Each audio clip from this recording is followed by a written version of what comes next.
চট্টগ্রামে পাহাড় ধস, নিহতের সংখ্যা বেড়ে ৭৪।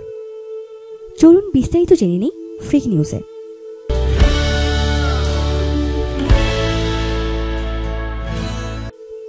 দুই দিনের টানা বর্ষণে বিপর্যয় নেমে এসেছে চট্টগ্রাম বিভাগের ৩ জেলায়। ৩টি জেলায় পাহাড় ধসে সেনা সদস্য সহ এই পর্যন্ত ৭৪ জনের নিহতের খবর পাওয়া গেছে।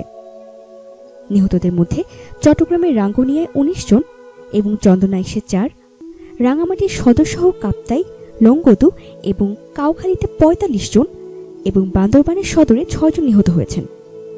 মঙ্গলবার ভোর থেকে বিকেল পর্যন্ত ৭৪ জনের মরদেহ উদ্ধার করেছেন ফায়ার সার্ভিস এবং সেনাবাহিনীর সদস্যরা।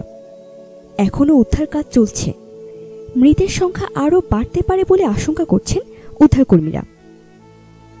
নিহতদের মধ্যে উদ্ধার অভিযানে গিয়ে মারা যান ২ কর্মকর্তা সহ ৬ সেনা সদস্য। এ সময় আহত হন বেশ কয়েকজন।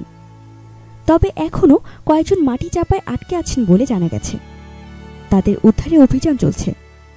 তবে আইএসপিআর এর পক্ষ থেকে ৪ জন নিহতের বিষয়টি নিশ্চিত করা হয়েছে। এখনও নিখোঁজ একজন। এই ঘটনায় আহত হয়েছেন ১০ জন।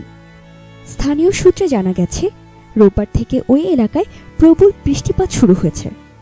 তবে সোমবার রাত ২টার পর ভারী বৃষ্টি এবং সঙ্গে বজ্রপাত সহ ঝোড়ো হাওয়া হয়।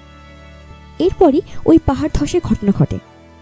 এদিকে সোমবার রাত থেকে রাঙামাটি শহরের অধিকাংশ এলাকা বিদ্যুৎ বিচ্ছিন্ন অবস্থায় রয়েছে।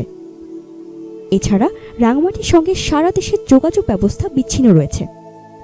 জেলা শহরের বিভিন্ন স্থানে পাহাড় ধসের পর ফায়ার সার্ভিস ও সিভিল ডিফেন্স এবং নিরাপত্তা বাহিনীর সদস্যরা উদ্ধার কাজ চালাচ্ছেন।